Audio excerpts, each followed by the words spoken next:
ایک بات یاد رکھنا، شروعات ہمیشہ سامنے والا کرتا ہے اور اس کا اختتام زیار خان زادہ کرتا ہے۔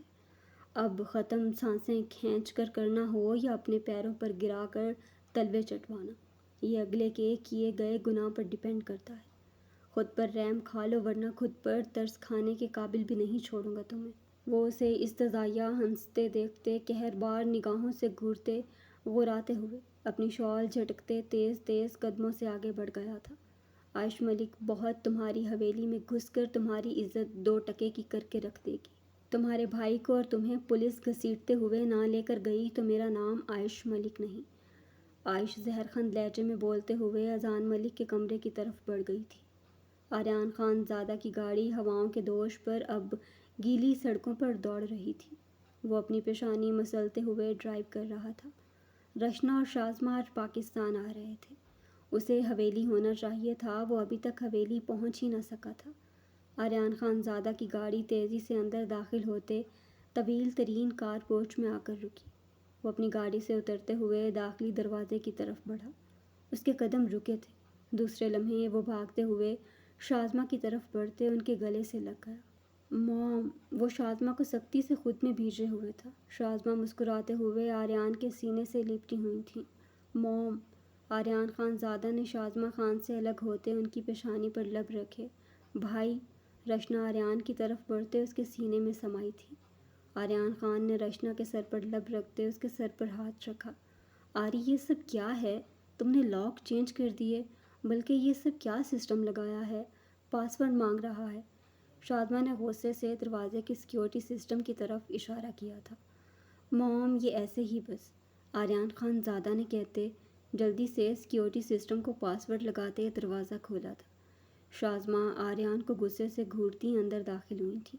وہ ان کی طرف بڑھتے انہیں اپنے بازو کے حلقے میں لے گیا۔ ماما، اتنے مہینوں بعد مل رہی ہیں، پھر بھی یہ سلوک مجھ سے۔ آریان خان زادہ انہیں بازو کے حلقے میں لیے لاؤنج کی طرف بڑھا۔ انہیں احترام سے صوفے پر بٹھاتے وہ خود زمین پر بیٹھتے ان کی گود میں سر رکھ گیا تھا۔ جھوٹا پیار مت جتاؤ آری، کتنے دنوں سے نہ کوئی کال نہ رابطہ، تمہارا نمبر بھی آف آ رہا ہے، تم نے ایک کال تک نہیں کی، اب محبت جتا رہے ہو، شازمہ بھڑکتے ہوئے بولی۔ رشنا اپنے سر سے چھوٹی سی شال اتارتے ہوئے اسے صوفے پر رکھتے موبائل میں مصروف ہو چکی تھی۔ موم، میں مصروف تھا، صرف اسی وجہ سے کال نہیں کی، مگر میں آپ کے لیے لاپرواہ نہیں ہوا۔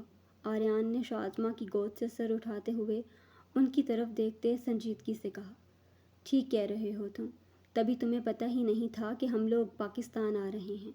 پچھلے 2 گھنٹے سے میں اور رشنا باہر کھڑے تھے، شازمہ سنجیدگی سے بولتے آریان خان زادہ کو شرمندہ کر گئی تھیں۔ آئی ایم سو سوری موم، آئندہ نہیں ہوگا۔ آریان خان زادہ کے سوری بولنے پر رشنا خان موبائل سے سر اٹھاتے کھلکھلائی تھی۔ شازمہ کے آگے ہی وہ ایسے جھکتا تھا۔ رشنا کے کھلکھلانے پر آریان خان زادہ نے گھور کر اسے دیکھا تھا۔ رشنا مسکراہٹ دبائے موبائل میں مصروف ہو چکی تھی۔ آری، میرا ایک ہی بیٹا ہے، میرے پاس تم سے قیمتی کچھ نہیں ہے، تم یہ سب کیا کرتے پھرتے ہو؟ کبھی ریسلر بن جاتے ہو، کبھی کیا، منع کیا تھا ریسلنگ نہیں کرو، مگر نہیں، تم ریسلر بن گئے۔ اب تم کیلیفورنیا چھوڑ کر پاکستان آ چکے ہو، اتنے مہینوں سے تم پاکستان میں ہو۔ میرا اور رشنا کا کیا حال ہوا جانتے ہو تم؟ اوپر سے ہمارا گھر سے نکلنا بند تھا۔ کون لوگ ہیں جو ہم جہاں جاتے تھے ہمارا پیچھا کر رہے ہوتے تھے؟ ایسا لگ رہا تھا جیسے ہم پر نظر رکھی جا رہی ہے۔ شازمہ کی باتوں پر وہ سر جھکائے ہوئے تھا۔ تمہیں ذرا فکر نہیں اپنی موم اپنی بہن کی، مہینوں غائب رہتے ہو، شازمہ غصے سے بولی تھی۔ آریان خان زادہ نے پریشانی سے اپنی پیشانی مس لی۔ اس کے ہی پرسنل ہائر کردہ گارڈز تھے جو ہر ٹائم رشنا اور شازمہ پر نظر رکھے ہوئے تھے۔ وہ پاکستان آ رہی ہیں، سب کچھ اسے پتہ چلا تھا۔ ایئرپورٹ سے حویلی تک وہ اس کے گارڈز کی حفاظت میں تھیں۔ موم، آئی ایم سوری، وعدہ کرتا ہوں نیکسٹ کبھی آپ اور رشنا سے لاپرواہی اختیار نہیں کروں گا۔ آریان خان زادہ زمین سے اٹھتے ان کی پیشانی پر لب رکھتے کچن کی طرف بڑھا۔ کہاں جا رہے ہو؟ شازمہ نے اسے لاؤنج سے جاتے دیکھتے پوچھا۔ موم، آپ اور رشنا کے لیے کچھ بنانے جا رہا ہوں۔ آریان خان زادہ نے مڑتے ہوئے کہا، ہم نے کھانا پلین میں کھا لیا تھا آری، تم میرے پاس آ کر بیٹھو، مجھے تمہیں جی بھر کر دیکھنا ہے۔ شازمہ نے آریان خان زادہ کی چوڑی پشت کو دیکھتے ملائمت سے کہا۔ آتا ہوں موم، چینج کر لوں۔ وہ سنجیدگی سے کہتے ہوئے اپنے کمرے کی طرف بڑھ گیا تھا۔ عنایا حویلی کے پچھلے لان کی طرف آئی تھی۔ اس وقت وہ بلو ویلویٹ کی فل گاؤن نائٹی میں ملبوس تھی، جس پر اس نے اپنی خوبصورت شال اوڑھی ہوئی تھی۔ اس کے سلکی بال کھلے ہوئے تھے۔ درخزئی اسے حویلی کے اندر کوئی روک ٹوک نہیں کرتا تھا۔ وہ جس طرح مرضی گھومے، وہ سارا دن ایسے ہی نائٹیز پہن کر رہتی تھی۔ وہ اسے دیکھتے بھی کچھ نہیں کہتا تھا۔ اب کالج جانا شروع ہوئی تھی تو باہر جاتے ہوئے چادر سر پر لیتی تھی۔ چہرہ ڈھانپنے سے اس نے منع کر دیا تھا۔ وہ سوات کے خانزادوں کی طرح بالکل نہیں تھا۔ ان 9 مہینوں میں وہ اپنے فون پر وقتاً فوقتاً اس کے گھر والوں سے بات بھی کرواتا رہا تھا۔ اب فون اس کے پاس تھا، مگر اس کی اپنے گھر والوں سے بات کم ہوتی تھی۔ اسلام آباد کے واقعے کے بعد وہ درخزئی کے غصے کی وجہ سے اس سے رابطہ نہیں رکھے ہوئے تھے، مگر اب پچھلے 2 ماہ سے اس کا سب سے رابطہ تھا۔ وہ اپنی بھیگی نگاہیں یہاں سے نظر آتے پہاڑوں پر جمائے ہوئے تھی۔ 9 ماہ سے وہ اس سے دور تھا۔ ایک چھت کے نیچے وہ تنہا اس خوفناک کمرے میں اکیلے گزارتے آئی تھی۔ کتنی بار وہ اس کے کمرے میں گئی تھی۔ وہ اسے کمرے سے نکال چکا تھا، مگر اس کے سوتے میں وہ اس کے پاس آ جاتا تھا۔ وہ بہت گہری نیند سوتی تھی، مگر صبح اٹھتے وہ خود سے اٹھتی اس کی خوشبو محسوس کر لیتی تھی۔ وہ اتنا بھی اچھا نہیں تھا، بالکل، وہ ذرا بھی اچھا نہیں تھا۔ اس کا قتل کرنے کا وار سوات کے خانزادوں سے ڈیفرنٹ تھا۔ درخزئی خانزادہ قطرہ قطرہ مارتا تھا، روز مارتا تھا۔ ان گزرے ماہ میں اس نے یہی محسوس کیا تھا۔ اس کی ایک غلطی معاف کرنے میں اسے اتنے ماہ لگ گئے۔ اب بنا کچھ بتائے وہ اسے چھوڑ کر چلا گیا تھا۔ وہ کتنی شدت سے اسے چاہتی تھی۔ اس نے تو کسی بھی بات کی صفائی جواز نہیں مانگا تھا۔ ملالہ خان اس کی آخر کون لگتی ہے؟ للما خانم، بہرمند اس کے کون ہیں؟ کسی چیز کی، کسی بات کے متعلق استفسار نہیں کیا تھا۔ جس جگہ اس نے بٹھا دیا وہ وہاں سے اٹھی نہیں تھی۔ ان گزرے ماہ میں درخزئی خانزادہ نے سانس روکنے کو کہا، اس نے روکا۔ جو کہا وہ کیا۔ امریکہ سے آئی ہوئی ایک آزاد ماڈرن لڑکی اس کی حویلی میں بنا کسی آہو پکار کے قید تھی۔ وہ سمجھ ہی نہ سکا تھا کہ وہ اس سے کتنی محبت کرتی ہے۔ عنایا بھیگی نگاہوں سے پہاڑوں کو دیکھ رہی تھی۔ اتنی درخزئی کی بے اعتنائی نہیں چبھی تھی جتنا پاس آ کر اس کا دور جانا چبھا تھا۔ وہ جیسے مر رہی تھی۔ کالج جاتے ہوئے اپنی جیپ میں کتنا پیار کرتا رہا تھا۔ وہ لاؤنج میں بھی تو کتنی شدت سے پیار کر رہا تھا۔ اب اس پر ایک ایک پل بھاری تھا۔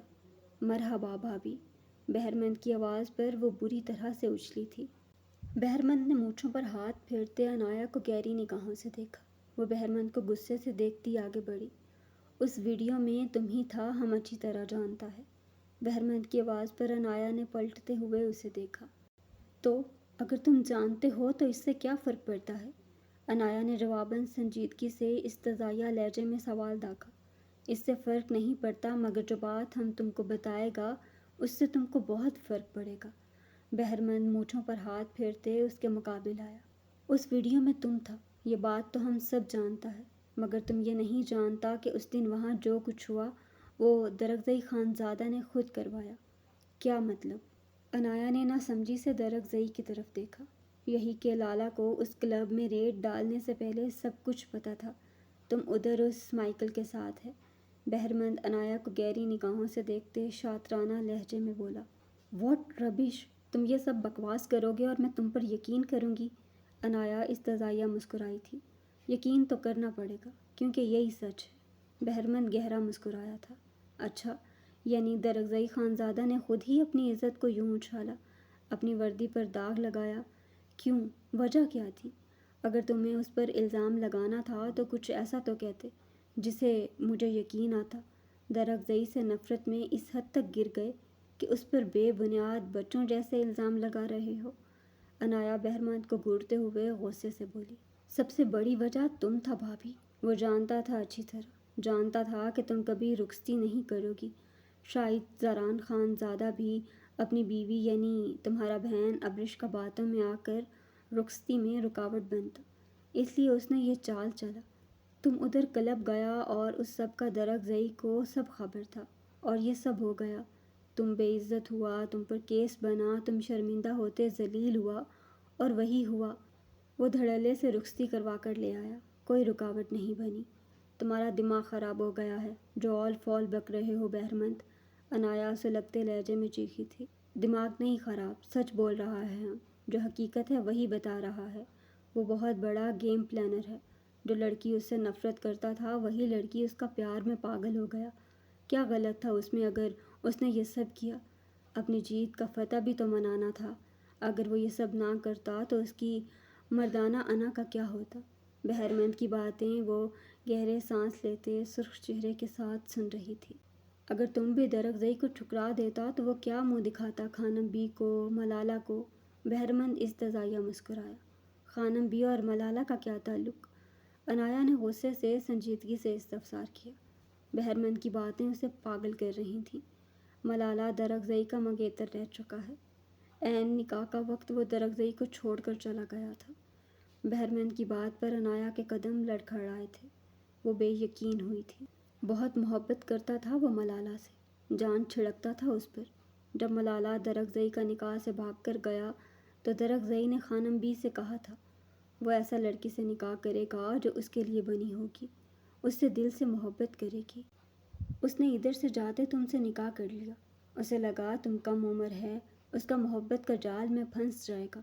یہ دیکھو تمہارا نکاح کا تصویر جو اس نے ملالہ کو سینڈ کی تھی، اپنا جیت کا فتح مناتے ہوئے۔ بہرمند نے اپنا موبائل اس کی طرف بڑھایا تھا۔ عنایا نے بے یقینی سے وہ تصویر دیکھی جو نکاح والے دن کی تصویر تھی، اور یہ تصویر بھی کمرے میں لی گئی تھی۔ اسے یاد آیا تھا درخزئی نے اس کی تصویر لی تھی اور یہ وہی تصویر تھی۔ اگر تم بھی اسے چھوڑ دیتا تو وہ ملالہ اور خانم بی کا سامنے سر نہ اٹھا سکتا۔ اپنا ہی باتوں سے اس کا منہ سیاہ ہو جاتا۔ تم جھوٹ کہہ رہے ہو، درخزئی ایسا نہیں ہے، وہ بہت اچھا ہے، وہ ایسا نہیں، وہ صرف مجھ سے محبت کرتا ہے۔ عنایا کی آواز اب شدت سے بھیگی تھی۔ اگر وہ تم سے محبت کرتا تو تم سے اپنا حق بھی لیتا، ابھی تک کیوں نہیں لیا؟ بہرمند نے عنایا کو گہری نگاہوں سے دیکھتے اپنے ترکش کا آخری تیر چلایا۔ تمہیں یہ سب کیسے پتا؟ عنایا کے سوال پر بہرمند کا قہقہ گونجا تھا۔ اس نے تو ہوا میں تیر چلایا تھا جو نشانے پر لگا تھا، یعنی کہ غنچہ گل کی انفارمیشن ٹھیک تھی۔ جن سے دشمنی ہو ان کے بارے میں سب خبر رکھنی پڑتی ہے۔ جھوٹ نہیں بولوں گا، لالا میرا سب سے بڑا دشمن ہے، مگر جو تم سے کہا وہ ایک ایک لفظ سچ ہے۔ تم صرف درخزئی کا جیت ہے، اس کا علاوہ کچھ نہیں۔ اس کا بارے میں ابھی بہت کچھ چھپا ہے، تمہیں آہستہ آہستہ پتہ چلے گا۔ بہرمند عنایا کا دھواں دھواں چہرہ دیکھتے اپنا موبائل عنایا کے ہاتھوں سے لیتے نیکسی کی طرف بڑھا۔ اور کیا ہے جو مجھے نہیں پتا؟ عنایا کی بھیگی آواز پر اس کے مونچھوں تلے لب گہرا مسکرائے تھے۔ اور یہ کہ تمہارا شوہر قاتل ہے، مار دھاڑ خون خرابہ، کسی کی بھی جان لے لینا اس کے بائیں ہاتھ کا کھیل ہے۔ وہ ایک وردی فروش ایس پی تھا، کتنے ہی بے گناہ لوگوں کا انکاؤنٹر کے نام پر قتل کر چکا ہے، اور یہاں بھی یہی کچھ کرتا ہے۔ وہ ایک عام روایتی سردار ہے جو صرف غیر منصفانہ فیصلے کر کے قتل کرتا ہے۔ اتنا جائیداد زمینیں اس نے غیر قانونی دھندے سے کمایا۔ ایک ایس پی کا پاس یہ سب کچھ ہو سکتا ہے جو اس کے پاس ہے، سوات کا خانزادوں کے پاس اتنا کچھ نہیں جتنا اس کے پاس ہے۔ اپنا عقل سے کام لو، سب سمجھ آ جائے گا۔ وہ سنجیدگی سے بولتا وہاں سے چلا گیا تھا۔ ہاتھ میں پکڑے فون پر بیل ہوئی تھی۔ وہ رنگنگ پر لرز اٹھی تھی۔ فون پر درخزئی کا نمبر دیکھ کر اس نے فون اٹھاتے کان سے لگایا۔ ہے مائی 7، میری جان کیسی ہے؟ درخزئی کی آواز پر وہ بھیگی آنکھوں سے مسکرائی۔ ٹھیک ہوں درخزئی، آپ کیسے ہیں؟ وہ بھیگی آواز میں بولی۔ اے جان، سوری مائی 7، رو کر یوں مجھے پریشان تو مت کرو، کل میں اپنی خوبصورت بیوی کے پاس ہوں گا۔ وہ درخزئی کی بات پر بھیگا سا ہنسی تھی۔ وہ مر کر بھی بہرمند کی باتوں پر یقین نہیں کر سکتی تھی۔ اسے درخزئی پر خود سے زیادہ یقین تھا۔ میرا دل نہیں لگ رہا، جی کر رہا ہے ابھی تمہارے پاس آ جاؤں۔ آج آخری بار تکیے سے لپٹ کر سوؤں گا، پھر میرا تکیہ تم ہوگی۔ درخزئی کی گھمبیر آواز پر وہ سرخ ہوتے مسکرا رہی تھی۔ دلہن کا لباس تمہارے لیے لاؤں گا، اپنی مرضی کا، جس میں میری خوبصورت بیوی چھپے گی کم، عیاں زیادہ ہوگی۔ جانتی ہو نا مجھے تم کہاں سے پسند ہو؟ درخزئی بھاری آواز میں بولا تھا۔ آپ نے کبھی بتایا ہی نہیں درخزئی، میں کہاں سے پسند ہوں آپ کو؟ عنایا کی بات پر فون پر درغزئی کا کہکا گونجا تھا۔ عنایا بھی کھلکھلائی تھی۔ وہ اسے ہنستے ہوئے کتنا اچھا لگتا تھا وہ کیسے بتاتی۔ اپنی شدتوں اپنے لمس سے بتاؤں گا میری جان، تب ایسے ہنسو گی نہیں بلکہ رویا کرو گی، اتنا ظلم کروں گا تم پر۔ درغزئی خانزادہ کی باتوں پر وہ لب دانتوں تلے دباتے سرخ پڑتے مسکرائی۔ وہ فون کان سے لگائے اندر کی جانب بڑھ گئی تھی۔ وہ اب جس طرح کی بے باک باتیں کرنا شروع ہو گیا تھا وہ یہاں نہیں ٹھہر سکتی تھی۔ اس کی بے باک باتیں اس کی جان لبوں پر سجا رہی تھیں۔ عنایا کا دل شدت سے دھڑک رہا تھا۔ وہ باتوں میں اتنا بے باک تھا، جب وہ اس کے قریب آتے اپنا حق لے گا تو وہ کیسا ہوگا؟ اس کی شدتیں، اس کا بے باک لمس وہ کیسے برداشت کرے گی؟ وہ گلاب کی طرح سرخ پڑتے سوچ رہی تھی۔ درغزئی خانزادہ کے کہکے سنتے وہ بیڈ پر گرتی گہرا مسکرائی تھی۔ اس کا سواد کا درغزئی پلٹ آیا تھا۔ وہ ملالہ کا نہیں، اس کا تھا، صرف اس کا تھا۔ اسے یقین تھا درغزئی خانزادہ نے اگر کسی سے محبت کی تھی وہ صرف عنایا درغزئی خانزادہ تھی۔ زرمش بائیں ہاتھ سے کھانا کھا رہی تھی۔ دائیں ہاتھ سے کچھ پکڑنا تو دور کی بات وہ مومنٹ بھی نہیں کر پا رہی تھی۔ کیا ہوا بیٹا، بائیں ہاتھ سے کھانا کھا رہی ہو؟ حیدر خان نے اسے بائیں ہاتھ سے کھانا کھاتے ہوئے دیکھتے ٹوکا تھا۔ اس وقت وہ لوگ ڈائننگ روم میں بیٹھے ڈنر کر رہے تھے۔ وہ لالا، چوٹ لگی ہے سیدھے ہاتھ میں، زرمش نے آہستگی سے کہا۔ دکھاؤ مجھے۔ حیدر خان نے اس کا ہاتھ پکڑا جو اس نے شال میں چھپایا ہوا تھا۔ اس کے ہاتھ میں اتنی بری طرح پٹی کو بندھے دیکھتا وہ مزید پریشان ہوا تھا۔ لالا کا کچھ لیکوڈ گر گیا تھا، اس لیے احتیاطی طور پر ایسے پٹی کی ہے، ورنہ انفیکشن پھیل جاتا۔ درد بالکل نہیں ہے۔ وہ اپنا ہاتھ چھڑواتے ہوئے کرسی سے اٹھتی اپنے کمرے کی طرف بڑھ گئی تھی۔ بیٹا، حیدر خان نے پریشانی سے اسے پکارا۔ زرمش سنی انسنی کرتے کمرے کی طرف بڑھ گئی تھی۔ دریاب کہاں ہے؟ حیدر خان اب فرشتے کی طرف متوجہ ہوا جو سیاہ رنگ کی فراک پر نیٹ کا دوپٹہ اوڑھے ہوئے تھی۔ بنا کسی میک اپ کے وہ دمک رہی تھی۔ اور ضلع کے پاس ہے، فرشتے آہستگی سے بولتے ہوئے کھانا کھانے لگ گئی تھی۔ تیار رہنا، کل تمہیں تمہارے لالا کے پاس چھوڑ دوں گا، جتنے دن رہنا چاہو رہ لینا، میری طرف سے کوئی روک ٹوک نہیں، جب کہو گی لینے آ جاؤں گا۔ حیدر کرسی سے اٹھتے ہوئے اس کی طرف بڑھا۔ فرشتے حیرانگی سے اس کی بات سنتے کرسی سے کھڑی ہوئی۔ وہ بے یقین ہوئی تھی۔ حیدر خان نے اس کی کمر میں ہاتھ ڈالتے فرشتے کی ٹھوڑی پر اپنے لب رکھے۔ فرشتے گلابی ہوتی نگاہیں جھکا گئی تھی۔ تم پر اپنی شدتیں نہیں نچھاور کر سکتا، یہی تمہاری شرط ہے۔ تمہارے قریب تب تک نہیں آؤں گا جب تک تم نہیں چاہو گی، مگر اس دل پر تم مجھے حق جتانے سے کبھی نہیں روک سکتی۔ یہاں پر میری شدت سہنی ہی پڑے گی، حیدر خان نے بھاری آواز میں کہتے فرشتے کے دل پر اپنے دانت کاٹے۔ فرشتے نظریں جھکائے سسکی تھی۔ وہ بہت بے رحمی سے ہمیشہ اپنا جنون اس کی ٹھوڑی کے دل پر دکھاتا تھا۔ حیدر خان اس کے دل پر گہرا نشان دیکھتے پیچھے ہو۔ تم کھانا کھاؤ، میں آتا ہوں۔ حیدر خان فرشتے کے دل پر نرمی سے لب رکھتے زرمش کے کمرے کی طرف بڑھ گیا تھا۔ وہ تیز تیز قدموں سے ہاسپٹل میں داخل ہوئی تھی۔ سردیوں کا آغاز ہو چکا تھا، بلکہ رات کی ہوئی بارش نے سردی کی شدت میں اضافہ کر دیا تھا۔ وہ آف وائٹ کلر کے فراک میں ملبوس تھی، جس پر بے حد خوبصورت سیاہ امبرائڈرڈ والی شال اوڑھے ہوئے تھی۔ ہاسپٹل میں اس وقت کوئی نظر نہیں آ رہا تھا، اکا دکا سٹاف ہی نظر آ رہا تھا۔ وہ کوریڈور سے اندر داخل ہوتے ہال میں داخل ہوئی تھی۔ آریان خانزادہ کو اسی لمحے ہال کے آٹومیٹک سلائڈنگ گلاس ڈور سے اندر داخل ہوتے دیکھتے وہ بھاگتے ہوئے ریسیپشن ڈائز کی طرف بڑھی تھی۔ دل کی دھڑکنیں خوف سے بہت تیزی سے دھڑکی تھیں۔ اسے بلڈ تھرسٹ بیسٹ کے سامنے نہیں آنا تھا۔ وہ ریسیپشن ڈائز کی طرف بڑھتے اس کے پیچھے چھپی تھی۔ اس ہڑبڑاہٹ میں وہ بہت بری طرح سے پھسلی تھی۔ اس کا پیر بری طرح مڑا تھا، بینڈیج بندھا ہاتھ بھی بری طرح سے مڑا تھا۔ وہ اپنے سارے وزن سمیت اپنے ہاتھ پر جیسے گری تھی۔ اب پٹی والا ہاتھ درد سے چیوٹ تھا۔ وہ بری طرح سے سکتے ہوئے اپنی چیخیں گلے میں گھونٹ گئی تھی۔ آریان خانزادہ کا خوف اس درد سے کہیں زیادہ تھا۔ وہ کسی صورت نہیں چاہتی تھی اس کی نظر اس پر پڑے۔ آریان خانزادہ نے ریسیپشن ڈائز کو دیکھتے اپنے جبڑے بری طرح سے بھیجے تھے۔ وہ نازک وجود بھلا اس سے چھپ سکتا تھا، اس کی زیرک نگاہوں سے اوجھل ہو سکتا تھا۔ وہ اپنے سلکی بھیگے بالوں میں انگلیاں پھیرتے ہوئے اپنے بھاری قدموں سے اس کی جانب بڑھا۔ وہ اس وقت سفید کاٹن جینز پر سفید شرٹ پر سفید ہی کوٹ پہنے ہوئے تھا۔ زرمیش اس کے قدموں کی دھمک سنتے اپنے لبوں پر ہاتھ جما گئی تھی۔ آریان خان زادہ نے اس کے مقابل آتے اسے سرد سرخ نگاہوں سے گھورا۔ زرمیش ریسیپشن ڈائز سے ٹیک لگائے بھیگی نگاہوں سے اسے دیکھ رہی تھی۔ اس کی سیاہ شال اس کے سر سے اترتی اس کے ایک شانے پہ جھول رہی تھی۔ کس سے چھپ رہی ہیں مس خان؟ آریان خان زادہ نے پنجوں کے بل بیٹھتے ہوئے اس کے گلابی ابھرے ہوئے عارض کو گہری نگاہوں سے دیکھا، جو پہلے سے کہیں زیادہ خوبصورت ہو گئے تھے۔ عارض پر زردی کی جگہ اب سرخی ہوتی تھی۔ آریان خان زادہ کی شعلہ بار نگاہیں اس کے جسم کے قیامت مخملی نشیب و فراز پر تھیں۔ اسے لگا تھا رشنا خان کے کپڑے ہی بیہودہ ہیں۔ آج اندازہ ہوا تھا مس خان کے کپڑے بھی بیہودہ تھے۔ اتنا فٹنگ فراک مقابل کے بدن پر دیکھ کر وہ بری طرح سے سلگا تھا۔ وہ قیامت لگ رہی تھی۔ جانتا تھا وہ ہر جگہ سے قیامت ہے۔ اس پر نگاہ ٹھہرانا مشکل ہوتا جاتا تھا۔ کسی سے نہیں چھپ رہی تھی۔ زرمیش ڈائز میں سماتی سر نفی میں ہلا گئی تھی۔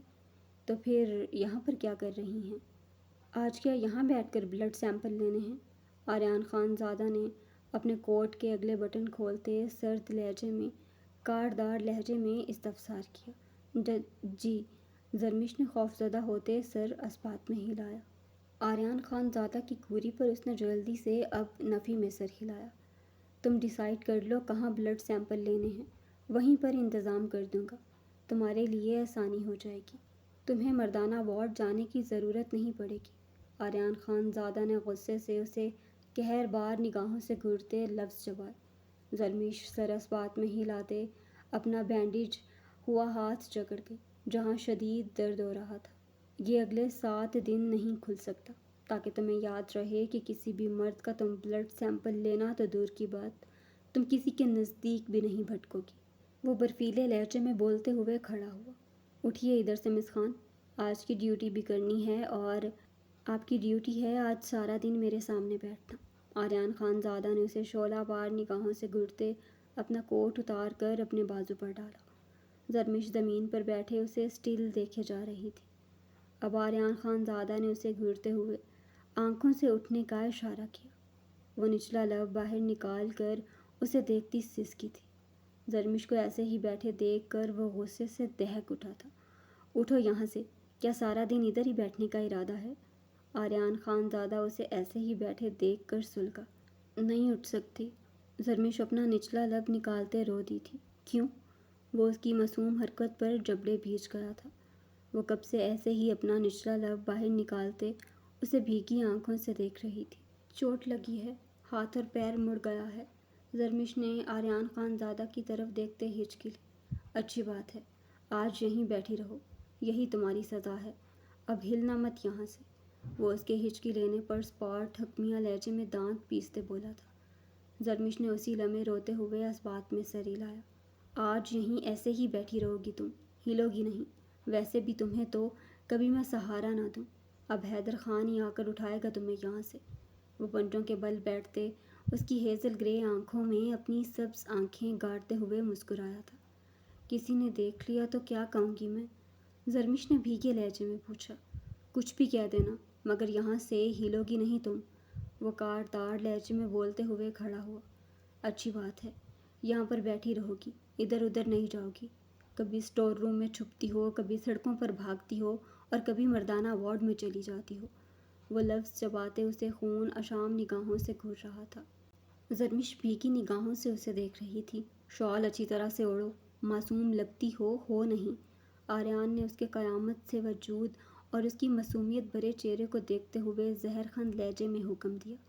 زرمیش نے اس کے حکم پر جلدی سے اپنی شال اچھی طرح سے خود پر اوڑھتے سر پر جمائی۔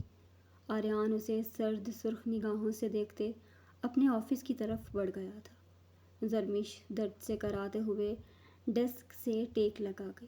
وہ سارا دن یہاں کیسے بیٹھ سکتی تھی؟ یہ بہت امبیرسنگ تھا اس کے لیے۔ وہ بلڈ تھرسٹ بیسٹ کے حکم پر بھی یہاں سارا دن بیٹھ نہیں سکتی تھی۔ اس نے جلدی سے اٹھنے کی کوشش کی، مگر درد سے کراتے وہ اپنی سسکیوں پر قابو پاتے دوبارہ بیٹھ گئی تھی۔ مس زرمیش یہاں کیا کر رہی ہیں؟ جازل آغیاری کے لفظ سنتے آریان خان زادہ کے آفس کی طرف بڑھتے قدم رکے تھے۔ چوٹ لگی ہے؟ زرمش نے روحان سے لہجے میں ڈاکٹر جازل آغیاری سے کہتے اسے معصومیت سے دیکھا۔ اسے لگا تھا آریان خان زادہ چلا گیا ہے۔ اس بلڈ تھرسٹ بیسٹ کے قدم عام انسان کے 10 قدموں کے برابر ہوتا تھا۔ اسے یقین تھا آریان خان زادہ چلا گیا ہے۔ جازل کے سوال پر آریان کے خون میں بھانبٹ جل رہے تھے۔ زرمش کے جواب پر وہ سلگ کر راغ ہوا تھا۔ صاف پتہ چل رہا تھا وہ جازل آغیار سے مدد مانگ رہی ہے۔ آریان خان زادہ مٹھیاں بھیجتے ہوئے زرمش کی طرف تیزی سے بڑھا۔ چلیے اٹھیے، میں آپ کی مدد کرتا ہوں۔ جازل آغیار لغاری نے زرمش کی طرف اپنا ہاتھ بڑھایا۔ زرمش نے ہچکی لیتے ہوئے جازل کے بڑھے ہوئے ہاتھ کی طرف اپنا ہاتھ بڑھاتے اس کے ہاتھ کو پکڑنے کی کوشش کی۔ یک دم وہ اپنا ہاتھ پیچھے کھینچ گئی تھی۔ آریان خان زادہ کو دیکھ کر زرمش کی رنگت اسی لمحے زرد ہوئی تھی۔ آریان خان زادہ کی سرخ آنکھوں میں زرمش کے لیے شعلے دہکے تھے۔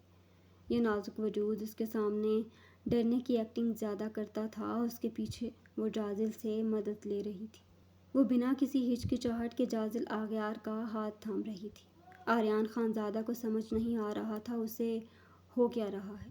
اس کا ہاتھ بڑھانا اس کا خون کھولا گیا تھا۔ کل تو اسے کسی نے چھوا تھا، آج وہ خود جازل آغیار کو اپنی مرضی سے چھو رہی تھی۔ کیا وہ جازل آغیاری پر بھروسہ کرتی تھی؟